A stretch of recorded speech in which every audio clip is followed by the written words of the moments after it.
kita jumpa dalam lawatan hati dengan episode Remaja Berubah untuk Berbuah.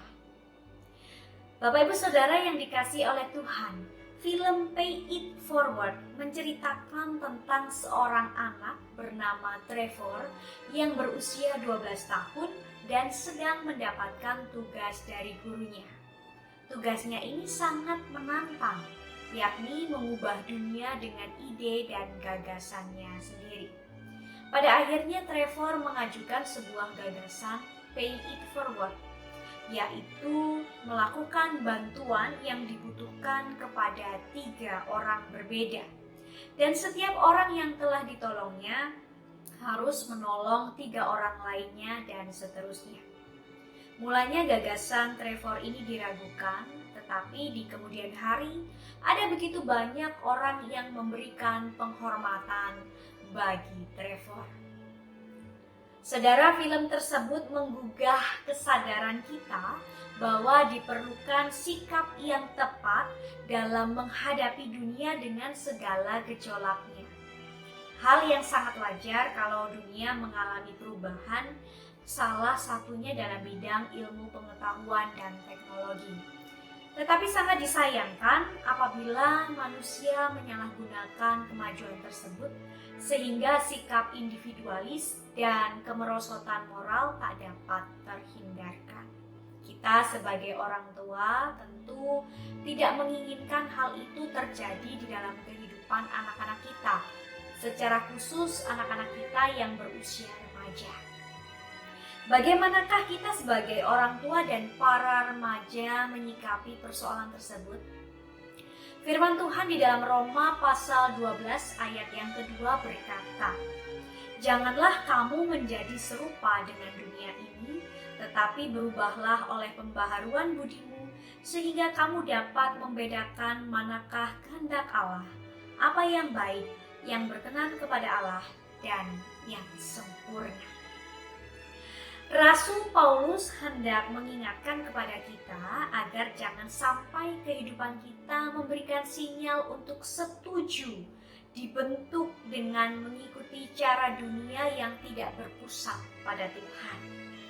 Kita justru diminta untuk mengalami pembaharuan hidup yang melibatkan cara berpikir terhadap segala sesuatu. Dan yang pasti, pembaharuan hidup itu akan dikerjakan oleh Roh Kudus dan berlangsung sepanjang hidup kita atau seumur hidup kita. Bagaimanakah caranya agar kita mampu membedakan manakah kehendak Allah dan kehendak dunia? Jawabannya adalah hiduplah di dalam Kristus, hiduplah di dalam kuasa firman-Nya. Ketika kita hidup di dalam Kristus dan membuka ruang bagi Tuhan, maka Tuhan akan menumbuhkan iman kita. Pola pikir kita terhadap segala sesuatu akan semakin tajam dan kita juga dimampukan untuk memisahkan diri dari hal-hal yang tidak berkenan pada Allah. Sebagai orang tua atau wali dari para remaja, saya menyadari bahwa ada begitu banyak tantangan tersendiri ketika kita harus mendampingi anak-anak remaja di dalam tumbuh kembangnya. Ada kalanya anak-anak menjadi remaja yang taat, kemudian ada pula yang sulit diatur karena mereka merasa dirinya sudah dewasa. Bahkan ada upaya untuk coba-coba, entah apakah itu dosa atau tidak. Yang penting mereka diterima dalam pergaulan. Mungkin ada juga anak-anak kita yang pernah terluka karena penolakan, apalagi yang menolaknya adalah orang-orang yang pernah dekat dengannya.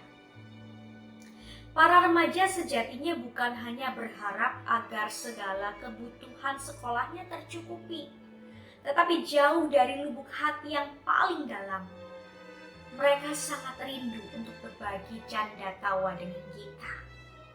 Marilah kita memberikan waktu yang terbaik untuk mendampingi para remaja. Bantu mereka dalam pengenalan akan Kristus, sehingga pendidikan rohani bagi tiap keluarga dapat berjalan dengan baik. Sedangkan bagi adik-adik remaja, Ketika adik-adik remaja diperhadapkan dengan berbagai tantangan yang sewaktu-waktu dapat menjauhkan diri dari Tuhan, pagari diri kalian masing-masing dengan firman Tuhan. Pisahkan diri dari hal-hal yang tidak Tuhan sukai. Jangan pernah mencoba daripada menyesal di kemudian hari.